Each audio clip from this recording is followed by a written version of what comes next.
Welcome to the basement.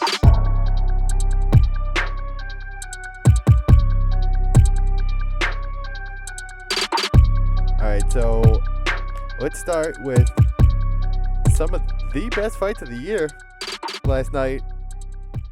UFC 256 picks went a little sideways. As you can see, you're not wearing sunglasses indoors this time around, but It was you know, basically, 2-3, but it was really like 2-1. It was an interesting card, but that was a hell of a fight. All of I, them, actually. I mean, if it wasn't for the fucking super nut shot that Yeah. took away the point, and then Yeah, one judge that, scored the fifth for Moreno, which I don't know how you do, but yeah, for those who don't know, what we're talking about, in the final fight, in the championship fight, Figueiredo got a pretty clear nut shot on Moreno.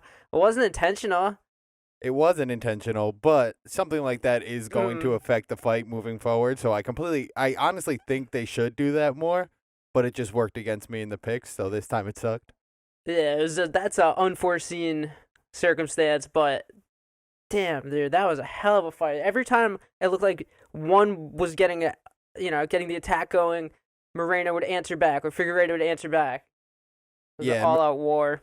and Moreno just really like cemented his place as in keeping his name synonymous with that Mexican fighter type stereotype, like that just unbelievable toughness, will walk you down even though he's eating the biggest shots. And I really just made himself like a guy in Mexico with one fight. It was amazing. It really was. That was a really amazing fight, and that was something they were talking about a lot. Joe Rogan and DC were saying on the broadcast. But I personally am not totally familiar with like who the Mexican fighters are. So, Like, want to walk me through that real quick? like your Oscar De La Hoyas, like stuff like that, like just old timer Mexican fighters, like born in Mexico. They have this it's a very common style of just in your face, we'll take a punch to give a punch, tough as absolute nails. Like Yeah. you're gonna have to throw the entire kitchen sink at them if you even want a chance to get them out of there. Like you're not gonna break them. That's like Definitely was Moreno. yeah, that was everything Moreno personified. And I was very, very surprised by that fight.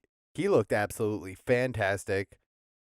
Yeah, he just everywhere. He was matching him on the ground, on the feet. And he ate some of the biggest shots from Figueiredo. And Yeah. Figueiredo hits like a 145 pounder. That was the thing, was the sound of every time he connected, because obviously the vacuum of not having a crowd, every sound was just hard hit. But then Moreno got the takedown in like the fourth round and just flipped he just flipped the cage basically. He was getting beat up and then took control on top. Do you think they're gonna have a rematch coming up for Oh, the you belt? have to. Even Dana said it. You absolutely have to. It was a draw. In a championship fight, like you don't want to say, "Oh, I kept my belt from a draw." You want to put a stamp on it that like, "No, this is my belt." Right. Absolutely, the pride of winning and defending rather than backing in with a draw. It does technically count as a defense because you have to win the belt. You have to win the belt. But I just I don't think there's any fighter out there who would want that, who would not want to like take the taste out of their mouth of I didn't win my last fight. So I'm sure Figueiredo's on it, and Moreno gets an immediate rematch on a title shot. So I'm sure he's absolutely down to do it. When that happens, after a fight like that, Davidson Figueiredo got transported to the hospital afterwards, so we don't know what's going on there. Probably going to be some hefty medical suspensions on both of them. I wouldn't even surprise me if both of them got 6 months. They just had two fights, 3 weeks apart, both of them. Unbelievable. Warriors. So I think it's gonna be a while until that rematch happens. But the next fight to make is the rematch. It has to be. That gives us something to maybe we could see over the summer. It's a big big hyped up rematch. Yeah, I'm thinking probably late spring, early summer, if I had to guess. That was pretty dope. There's a bunch of good ones though. Right before that, the Tony Ferguson upset. That that was shocking to me. Like, I thought Du Bronx was a problem, and The Bronx. I thought Oliveira really did have like posed a threat. There was a reason he was in that fight. It wasn't just a gimme fight. It wasn't like they were giving him someone lower to kind of like get that W back. They gave him a real fight and a real challenge in Charles Oliveira, but Charles Oliveira really stepped to the plate, man. Tony Ferguson could not handle anything he was doing on the feet. You heard them say it in the commentary, he was just so like Oliveira was just so technical that weird like Tony has a very unorthodox style. He's just an unorthodox person. So, but because Oliveira was being so technically precise, it kind of shut that down. I really like that phrase that you just said. He's such an unorthodox person.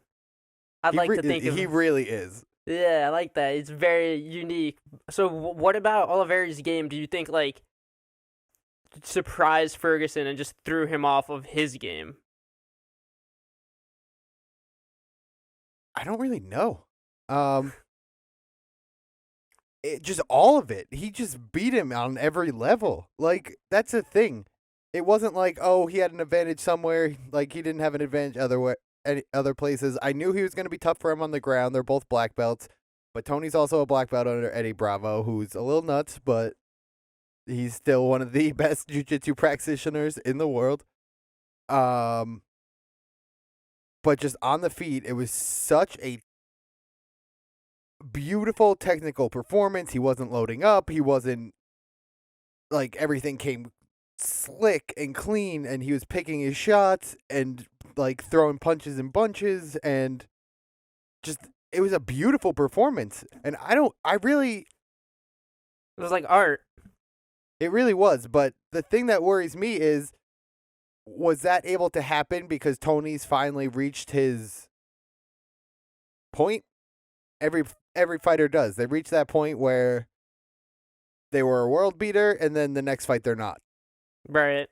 See that with like pretty much all athletes. What do you think is next for Oliveira? He's got to be close to the title fight conversation. Depending on like this Khabib thing that may or may not happen, I really don't think it's going to happen. Just from everything I've heard, I know Dana says, "Oh, it's going to happen. Oh, he wants to go 30-0." I really everything I've heard on Khabib's head makes me believe that he's happy being done, and it's just going to be done. Yeah, we were talking about that yesterday. You were telling me that you think, it's not like Conor who said he retired and then Conor came back. You think Khabib is actually just living his retired life. Yeah, he seems happy. He just bought an MMA promotion, talking about like feeding goats and shit. I don't know.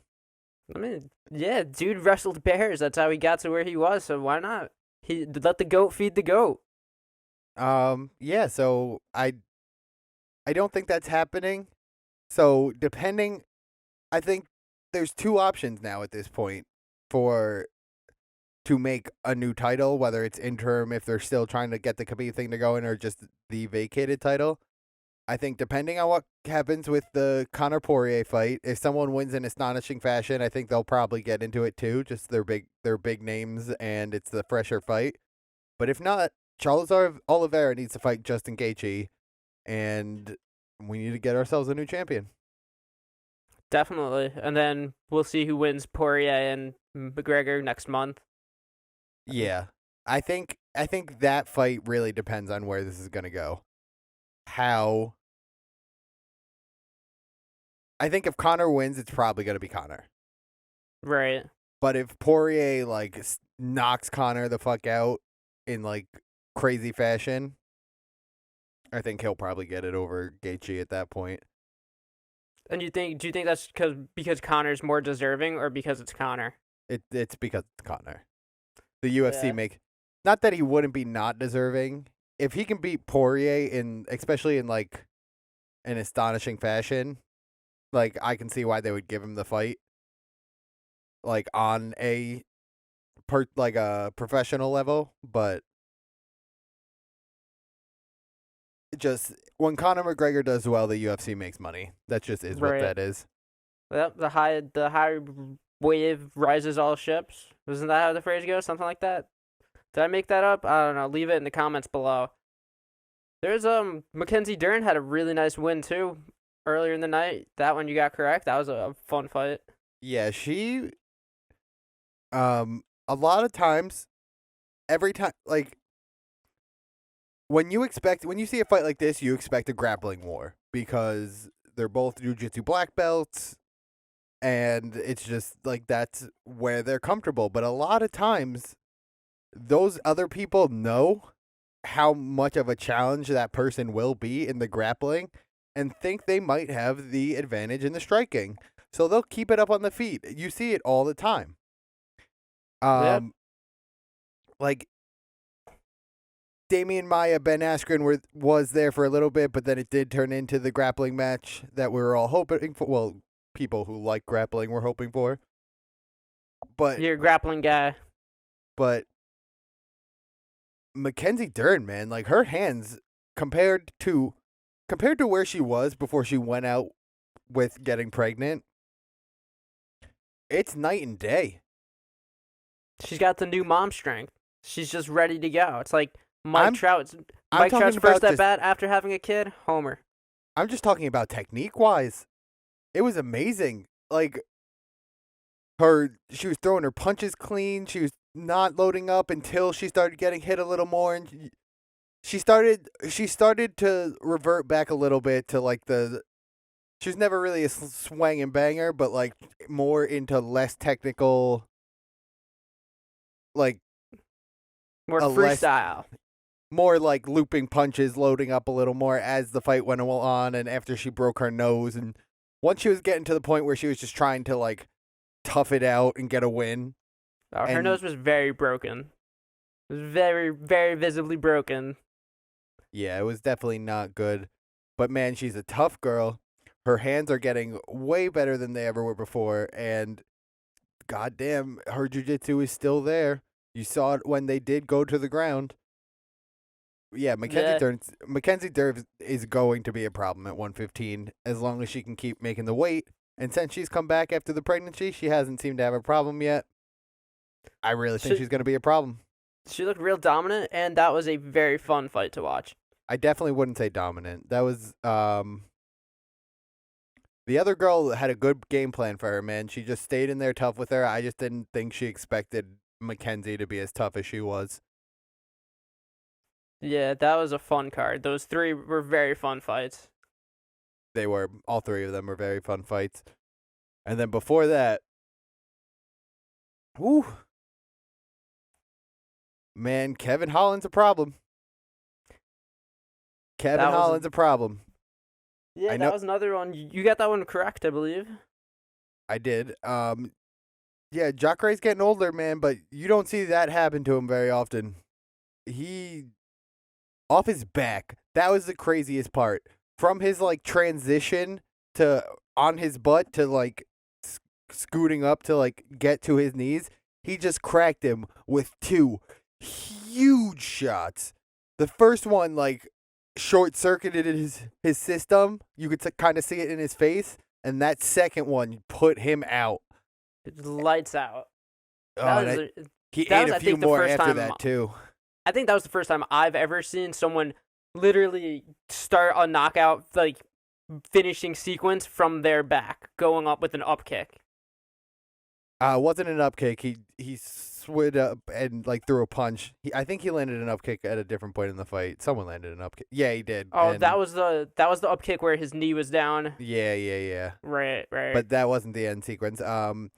Yeah. I've seen a few up kick things before, but never with the hands like that. I mean, I've seen people in guard like throw elbows or hammer fists or things like that, but that's in a better position for them than where Holland was. And to just get that much torque behind his punches in that motion, It was incredible. Like, fuck, man. That's Jacare some ate a that's lot of some shots. real athleticism. Yeah, he's going to be a problem at 85 too. I really believe it. He wants to fight Kazmat Shemaev. That's easy for you to say. I'm still getting used to that name because it's one that's come up in this year. Right. Yeah. But You're the UFC name pronunciation expert. no, yeah, like That's I not my strong suit. like I got Joanna Jędrzejczyk, I got Khabib Nurmagomedov, like I got all those because they've been there for a while. But Kazmat Shemaev is, I'm getting it down now, but it's still pretty new comparably. I mean, you could pronounce Khabib's last name, right? That's its own skill set. Add that to your LinkedIn. Yeah, but that would be a good fight. Kazmat has like talked about going to 185. I think he might have gone to 85 at one point in one of the streak. I don't exactly remember. I wouldn't mind seeing him heavier. Like in that division. Where would you see him go? What do you mean? You said go heavier. Do you think he would fight up a weight class?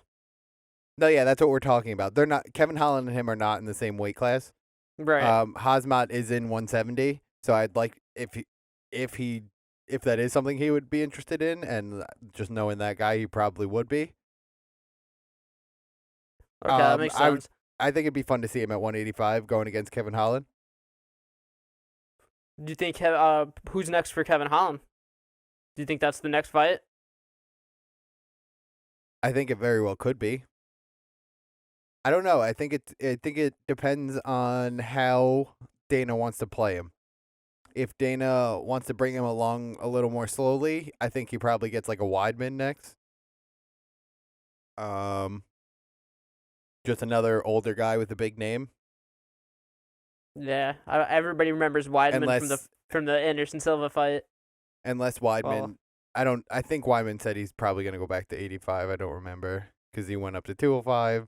Him and Luke Rockhold tried to go up to 205. Did not work out. I think Jacare too. Yeah. Yeah, did not work out. If they're going, I could see him. I could see them doing a Masvidal fight. Actually, I actually have not heard his name in a while. What's he been up to lately? Just recovering? Yeah, because I feel like he could go up to 85 too. He's a badass. I just like it's probably not going to happen because he's a 70er, but just the talking those guys could do, like the build up, Fight would with be solid stuff. amazing. That'd be And cool. I do think that's something Masvidal would do. Who was it that we were watching that was talking trash from like while in the triangle? Or not, maybe not in the triangle, while in guard. I think they were somebody was talking trash and Kevin Joe Holland. Rogan. Yeah.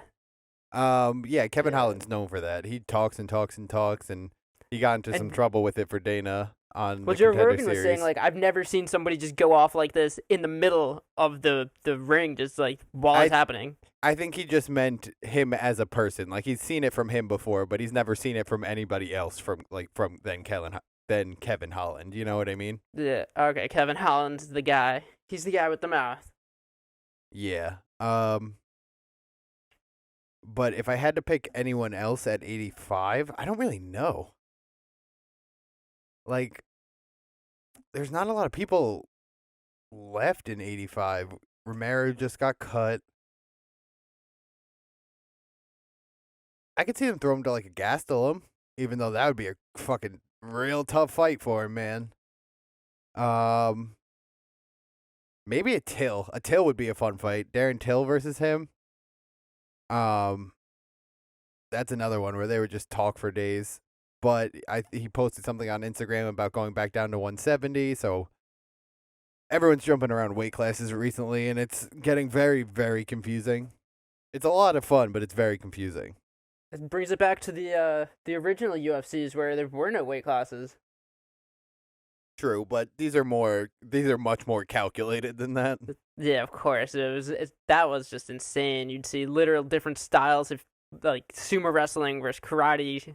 Then the Royce Gracies of the world came in and Ken Shamrocks. Like, I remember that. It was crazy. But that was a really fun card last night. Like, I was very, very entertained. Yeah, and then the first fight of the card, lost that one too, unfortunately, but is what it is. Junior Dos Santos, it's probably getting around the time that he should call it, but that's a lot of people in the heavyweight division. But yeah, Cyril Gahn just stood up to the test. That's like kind of what he was like put there for. See if he could do it, and he did. Looked great doing it. Very, very just technical work. You know what I mean? Just like was chopping the leg, was working off the jab, nice, keeping him on the back foot, just everywhere he was. It was just a great fight by him altogether. But yeah, went 2-3, 2-3-1. If it wasn't for a super nut kick, would have went 3-2. That's why they call it gambling, not just winning. You know, you gotta risk it to get the biscuit. I still take that as a decent night in my book. Welcome to the basement.